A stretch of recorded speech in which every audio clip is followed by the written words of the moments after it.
Hello and welcome to episode 4 of series 2, Simply Holistic Living. In this episode I chat to Kathy Crinion, counsellor and psychotherapist at Willow Avenue Therapy in Trim, County Meath. Kathy is, as well as being a counsellor and psychotherapist, she's also a musician, singer-songwriter of country music, and she has won many awards over the years. She brings that experience as well as being a mum to 3 boys. Kathy has a heap of experience that she brings to her practice. We've a great chat about mental health, exploring different avenues, and looking at how we can nourish our mental health. Enjoy.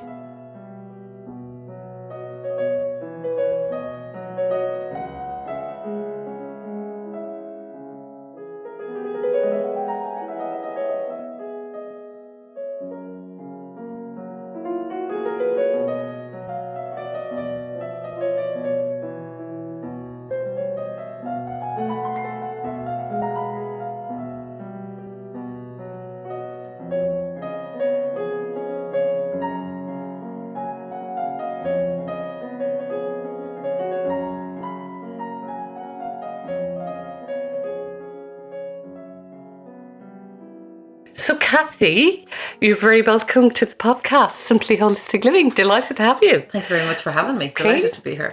I am here to say to the listeners with Kathy Crinion, who's a counsellor and psychotherapist based in Trim, County Meath, with her practice is called Willow Avenue Therapy. Yeah, that's me. So Kathy, maybe you tell us, what is counselling and psychotherapy? How do they work? What's the difference? So I suppose counselling, what we normally associate counselling with is talk therapy. So sitting, giving somebody space, letting them tell their story, and just being there and listening to them. And, you know, at times you can introduce various techniques. And I suppose, so when we talk about counselling, we're talking about helping a person through a situation or something that's come up for them. With psychotherapy, it's a little bit different. It's more educational, I suppose, we use different techniques such as like CBT, which is cognitive behavioral therapy, and various other techniques.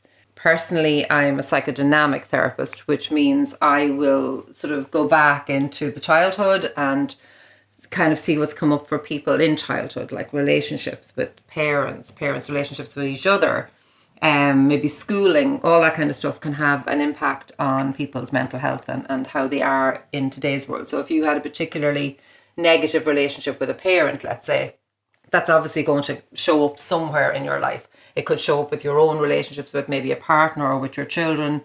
So those kind of things tend to come up when we're talking about psychotherapy. So not hugely different. And nowadays when you're studying, they tend to use counselling and psychotherapy in tandem. Okay. Yeah, okay. They seem to go hand in hand. Okay, they're interchangeable. So it's kind of... So you're here, the podcast is Simply Holistic Living. And, you know, what I was thinking before you came to the podcast, how can somebody embrace Simply Holistic Living if they're in a very dark place? It's something that would seem impossible. So how does somebody navigate that journey from that dark place to letting a bit of light come in? I suppose the key thing, and I say it to every client that walks through my door who is in a dark place, otherwise they wouldn't be coming to my door, but is connection. Connection is hugely important. So you need to connect with people. Like the one thing I see a lot of is anxiety at the minute. And menopausal anxiety is another one, which we might talk about in a while, but for the minute, it's people just not like being able to get out of their beds, not being able to function, not wanting to get up and get dressed and go out and meet people. And then you're telling them in the session, well, actually you need connection. So the antidote almost to depression and anxiety is social interaction. It's about going for the coffee with somebody. It's about talking to a family member or a partner or whatever, and just making that small step. It might feel huge to them in the moment because, as you say, they're in a particularly dark place. Yeah. But unfortunately, the thing we want to do is the survival mode where we curl up in a ball and the duvet and kind of rock ourselves to sleep, because we just are in that place where we can't function. We can't see outside of that because we're just not able to, physically and mentally not able to. But unfortunately, the only way out the other side is to get up, have a cold shower. Sometimes cold showers are amazing to kind of slow down the heart rate and kind of get rid of that anxiety initially, so that we can do the things like we talk about in therapy, like deep breathing or other therapies. And then get yourself, even if it's just to go to the shop to buy a loaf of bread, it's something. So connection is hugely important. And I suppose the other thing too is accountability and responsibility for yourself. It's very easy to look for the external validation and the quick fix, like a Xanax or some alcohol or whatever, but actually they're just adding to your problems. So we need to strip it right back and go, okay, what did I need to get me to do anything as a kid? If I was having a bad day as a kid, what were the things I needed? Well, I wanted to kind of have something to eat, maybe go for a walk, maybe meet a friend. But they were the things that would have been very basic to a child. So to an adult, it's actually not very different. We need to do the things we've always done, just so it's like, Maslow's hierarchy of needs. You have this basic need, which is your water, your food, your connections with friends, and then you can go up from there. But at the very basic level, they're the things that we need to... Because there's a simplicity to it at that basic level. 100%. Those things that, okay, well, like I say, there's a simplicity. Obviously, that might be hugely difficult for somebody to go to the shop or, to make that first step. But even if they just walk outside to the garden in their bare feet and stand on the grass, even that much, just getting the grounding from the earth. And I know that sounds a bit airy-fairy, but it actually works. It's just...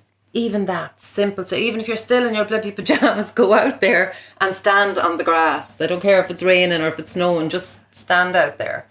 It makes a difference. I think that's why the cold shower thing, it's almost connecting as well. It's like, because when we talk in psychotherapy, we talk about the subconscious. So we have the conscious, which is the bit that I showed up for a podcast today. That's your conscious brain saying, yes, this is what I have to do. But my subconscious in the background going, what am I going to say next? Right. So it has a little world of its own going on. And the subconscious really doesn't know that it has a body. And we need to remind it that it has a body. Yeah. So the subconscious is walking around in the air there. This is why it doesn't mind if you fill it full of alcohol. This is why it doesn't mind if you self-harm. This is why it doesn't mind if you talk negatively to it. But unfortunately, the conscious self, when we're in that low space, and we're not in a good headspace, the conscious mind really struggles to talk the subconscious out of that. So if we remind the subconscious, actually, hello, there's a body here. So it could be like tapping, it could be going out into the earth, going for a walk in the woods or whatever.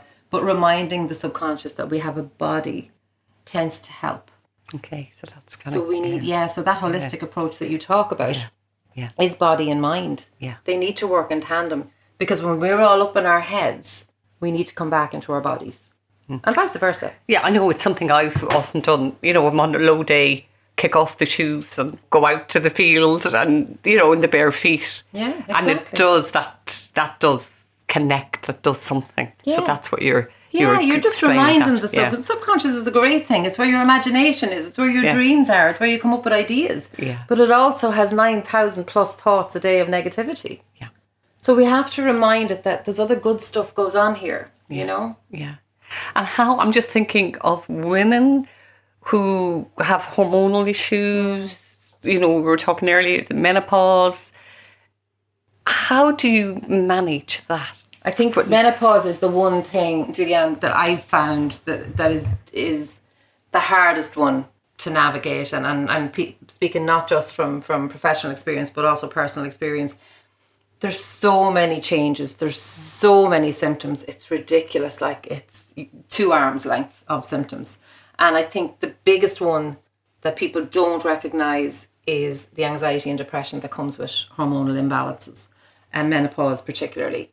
Women think they're going mad. Like genuinely, they think there's just something wrong with them. They don't like their husbands. They don't like themselves. They've like itchy ears, pains in their joints. They're not functioning brain-wise. They can't focus. They've brain fog. And there's so much goes on with the body. And it's almost like a second puberty. It's like you're going through all this stuff. And for some women, they can go on HRT and that's all great. But for those women like myself who can't go on HRT, the alternative then is what? So you have to find other ways. You have to find holistic ways to help you through it. And again, social interaction. Talk about it. I mean, at least the good thing now is people are actually talking about menopause. Yeah. You know, which they didn't do maybe a decade ago. So it absolutely has come on in leaps and bounds in the last 5 years. But there's still a lot of misinformation, and doctors really need to do some education on it. They have done no psychoeducation on how it affects us with mental health. Like we say the words mental health, it means healthy version of us, not a mental illness, which is not the same thing. So a mental healthy person is someone who can navigate life quite well. And unfortunately, when we're in this sort of imbalance of hormones, we're not functioning really well. We're really struggling. We're looking for help, but we're not sure how to ask. Because the minute you say to somebody, oh yeah, I'm going through menopause, all they think that's happening to you is a hot flush. That's it. They don't realise there's a whole myriad of things that are going wrong for you. Like there's some nice things. You don't have periods anymore. That's kind of cool, right? Yeah. But that's about the height of it. That's it. You know, everything else is kind of tough. So I'm sure there are other sort of physical things that you can do with regards to, you know, minding the physical aspects. Like if it is a thing that, you know, your bones aren't great, go and get a DEXA scan, all that. The medical profession does have its place for sure. But I think when it comes to the mental health aspect of it, talking to other women, doing something fun. We get so lost in ourselves. We nearly lose identity when we're going through menopause because the kids are all gone. You know, we're kind of not sure who we are anymore. We're still in a job that we probably don't even like. And how do we get out of that? I don't like my boss. And you don't tend to like too many people when you're going through menopause. And then you have to kind of, you know, say, well, what are the things in my life I do like? So gratitude is really important going through menopause. Yeah. Like looking at the stuff that is good in your life. Maybe you have a partner, he mightn't know what to say, but he's still there. He's still giving you a hug or whatever. You know, you mightn't have kids who understand it, go, Mom's in a mood today, but you still might be able to go out with them and have a coffee and say, yeah, look, I am in a mood. It's just hormonal stuff, but still chat to them. Go and treat yourself to a spa day. Go and do something nice. Go for a walk in the woods. Forest bathing is brilliant. I'm a huge advocate of forest bathing. Loads of lovely oxygen into the body. All that kind of stuff helps. It's just whatever works for you. Every woman is different because everybody who experiences menopause experiences it differently. That's the problem with it. You can't just do a tick box exercise and say, I've got all of these. For sure. It's kind of, if all those hormones are going crazy and, you know, you can't do a tick box kind of exercises, right? It'd be great if we could. And some guru doctor comes along and goes, yeah, that's what you need and everything is fine. And then, like TikTok, I love TikTok. I get lost in TikTok. It's great. But unfortunately, there's an awful lot of misinformation on there. And this is what you do and this will help you. And magnesium will do this and berberine will do that. And yeah, it's some of those things that can be just, women are clutching for something. Yeah. So a bit like when I was talking about the Xanax and the alcohol. Yeah. They're looking for the quick fix. But unfortunately, there isn't one when it comes to menopause. And the other side is it doesn't go away. Menopause is there till the day you die. So you have to find a way to live with it. It's a change, but it's no different than the change from your, 9, 10-year-old girl into 13, 14-year-old girl. There's really big changes, but then you learn to live with them. And I guess what you're saying is if you talk to your family about it and your friends. Yeah, if you research and do a bit of education yourself, then you can educate those who love you. Because unfortunately that there is and even, look, as I said, even the GPs need to do a bit of education around it too. And some of them are doing great, but there's a lot more to be done. Yeah. So many people, partner or husband or, you could say, look, this is the menopause, this is the hormonal stuff that's going on today or whatever. Yeah. So they get educated. Go and find all the things that are actually, like there's reams of lists of symptoms. Find the ones that you have. Hand the list to the husband or hand the list to whoever, your partner, your wife, whoever. Yeah. Hand the list to them and say, look, this is what I'm going through. Yeah. And on a daily basis. And some days I'm good, some days I'm not so good, some days I'm absolutely horrendous. Yeah. But at least give me the space to just deal with that. Yeah. And of course, the journey is different for every woman.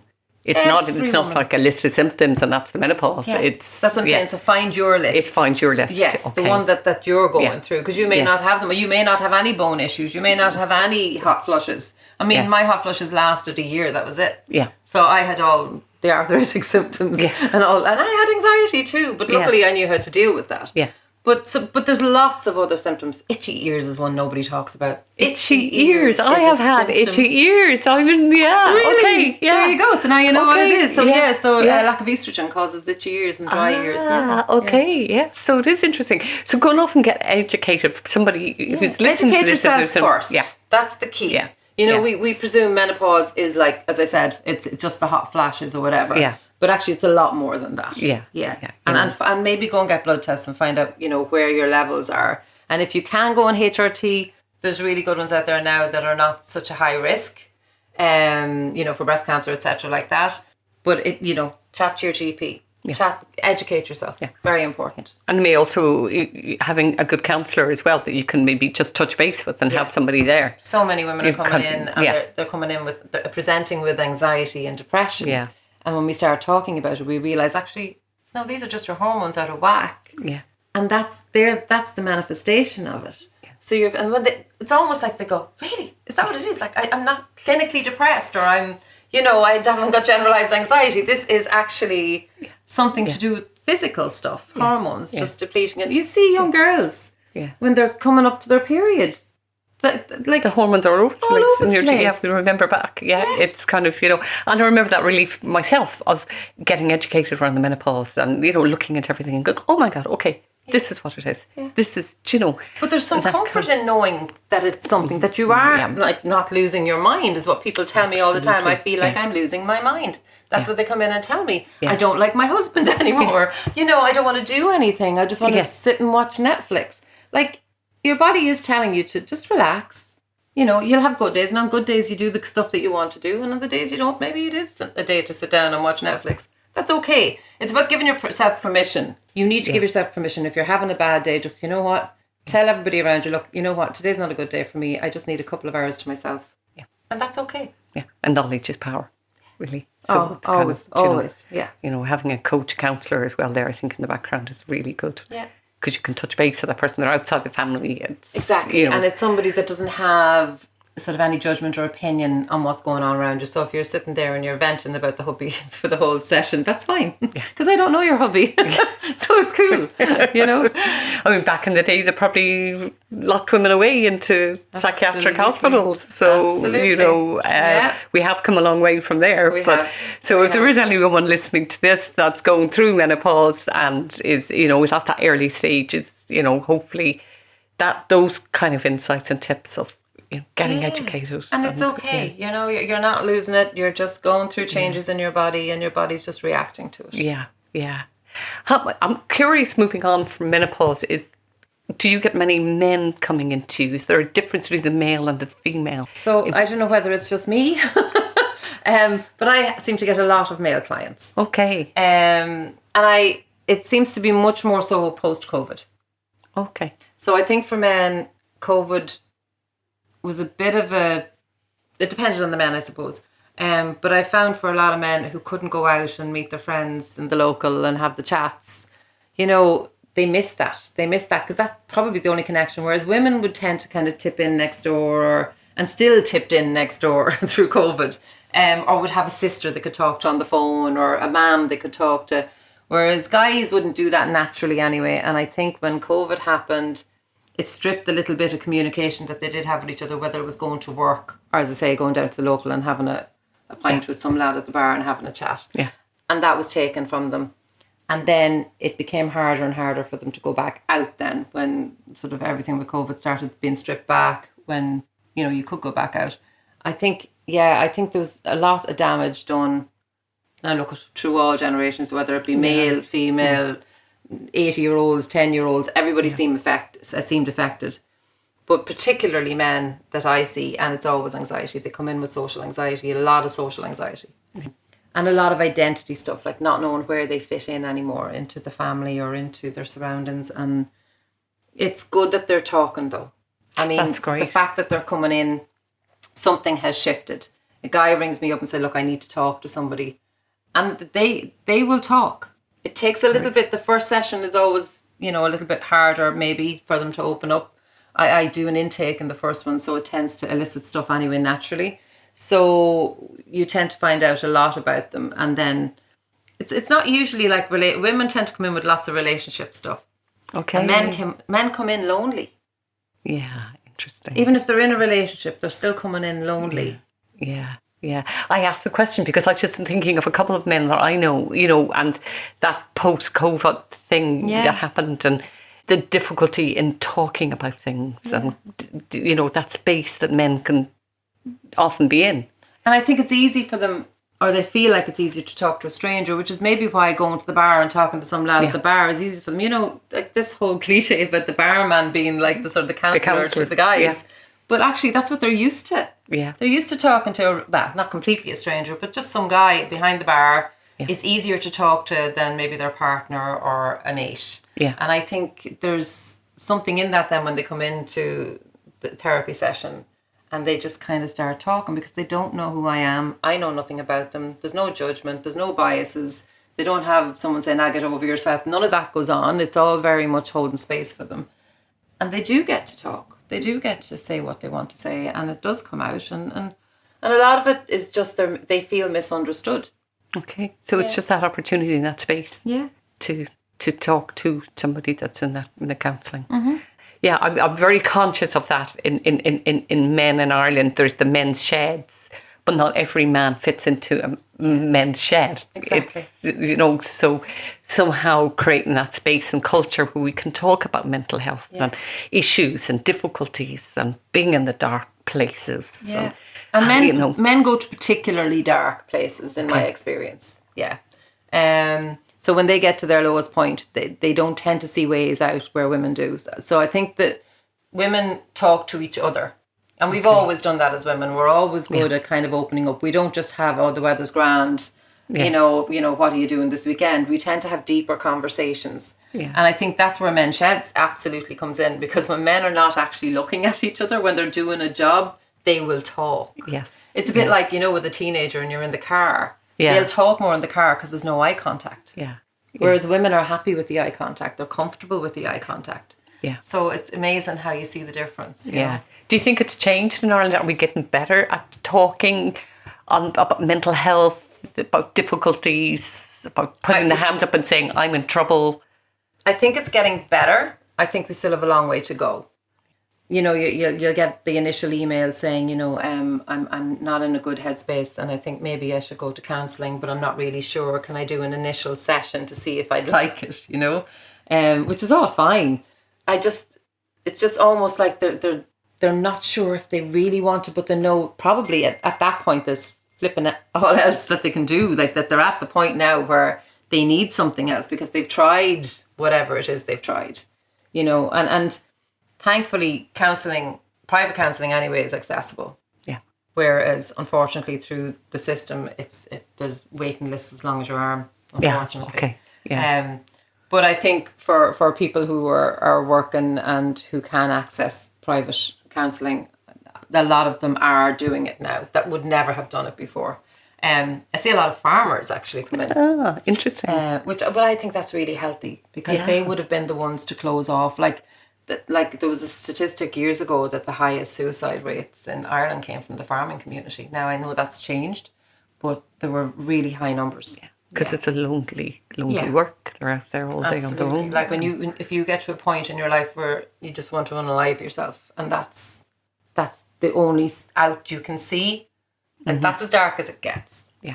You don't see. So conscious, if there's people listening to this who are in that dark place, be they male or female, what would you say to them if they're sitting kind of in the car or driving and going, Jesus, Well, if they're driving, pull over. That's the first thing I'd say. Yeah. But I think talk to somebody. Pick up the phone and talk to somebody. It doesn't matter what the first number on your phone, whatever it is, talk to somebody. But there are people like Samaritans, Pieta House, all those people. There are places, you can contact. But I think if you have a friend, even if you haven't hooked up with them for a long time, just ring them and say, look, hey, how are you doing? Any chance of meeting me for a coffee? Yeah. It's about connection. It's exactly what I said at the beginning of the top of the podcast. Connection is the antidote to depression and anxiety. Yeah. You need to connect. Human connection. Look, I can see why human connection is so difficult now. We're bombarded with sort of stimulation. We want to get away from everybody. We want to kind of curl up and, as I said before, and get away.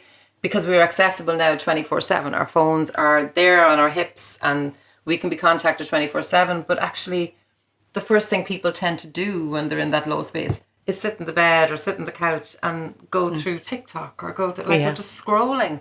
And it's so mind-numbingly bad for your mental health that you have no idea. The scrolling thing keeps the brain wide awake. So people tend to do it just before they go to bed. Okay. And they're scrolling and scrolling and scrolling. Yeah.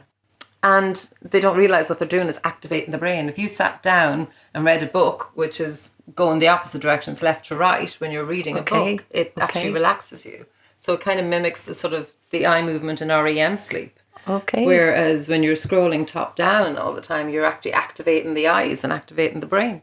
So TikTok's not going to be good for you.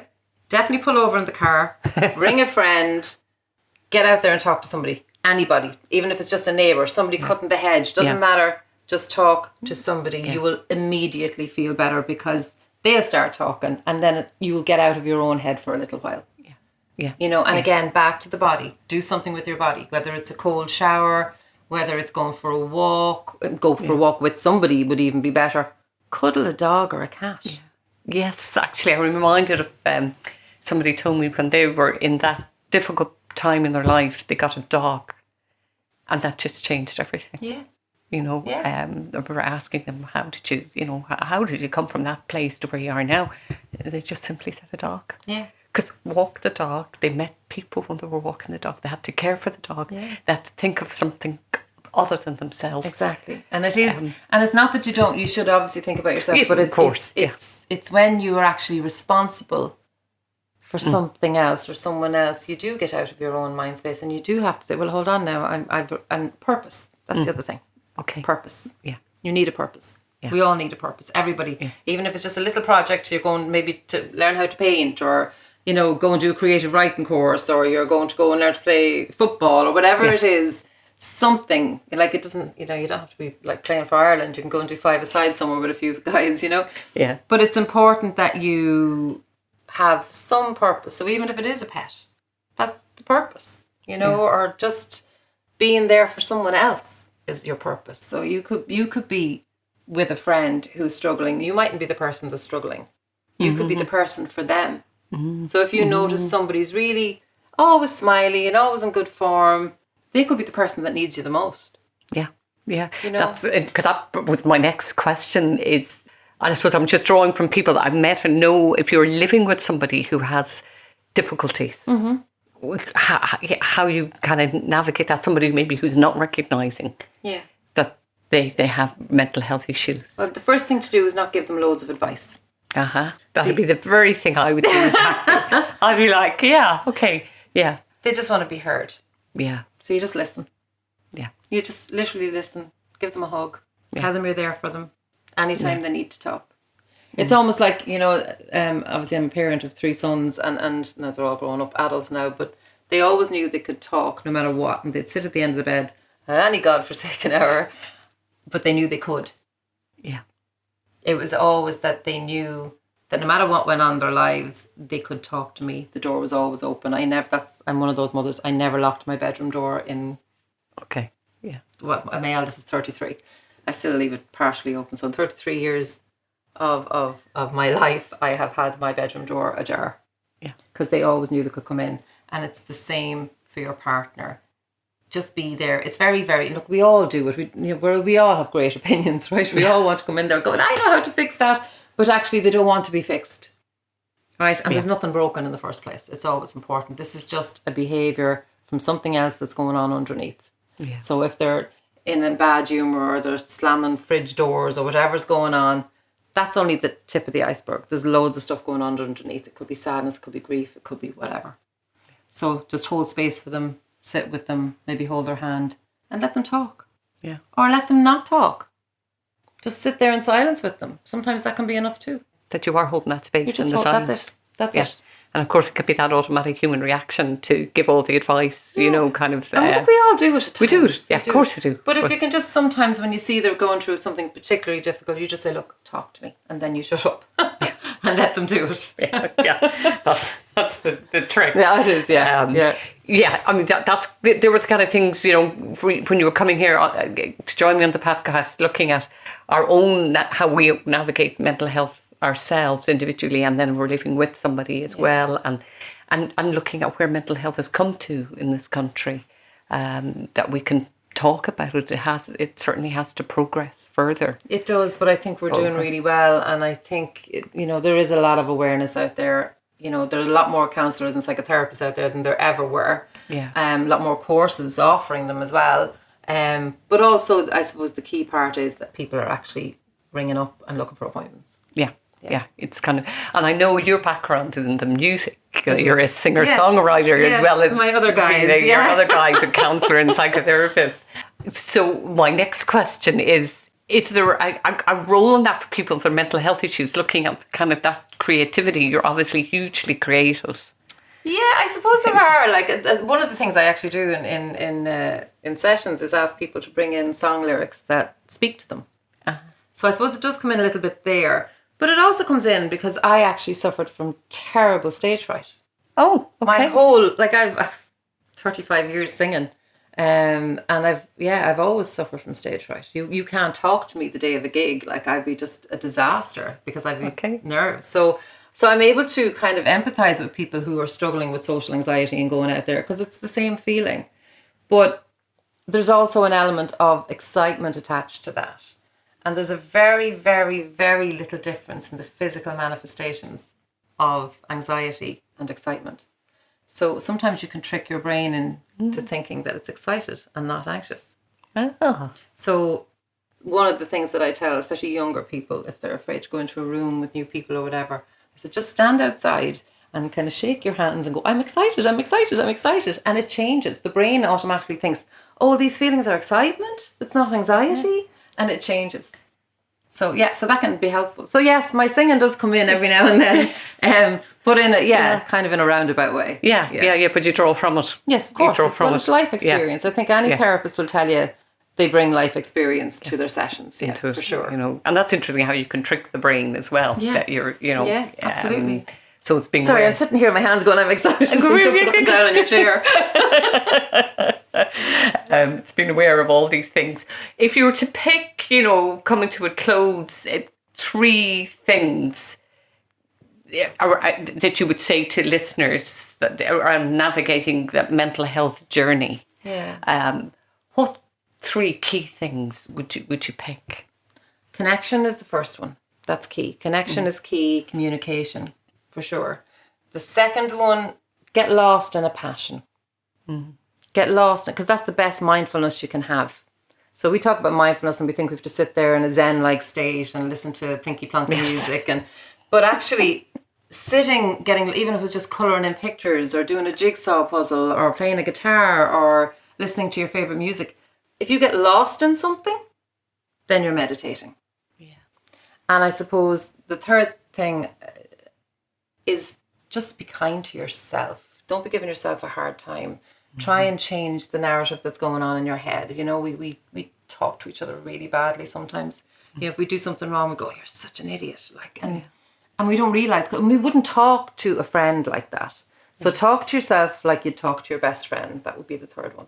Okay, great. Okay, I like that. Because quite often, something I would say, oh, you idiot, Julie, what did you do that for, you idiot, or whatever. So it's a very much human nature. So even if you catch yourself doing that, just say, actually, no, I'm not an idiot. There's no evidence for that. Exactly. Yeah. Just kind of, Kathy, that has just been wonderful to have you on the podcast. Such a having me. Thank you. For the insights that you've given us and the tips that you've given to listeners and to myself. So thank you very much, and hopefully we might have you back again at some stage. I'd love that. Thanks for having me. And I know there's lots more to talk about. Particularly would love to talk more on women's issues, and that's something that we're going to touch on more on the 3rd series.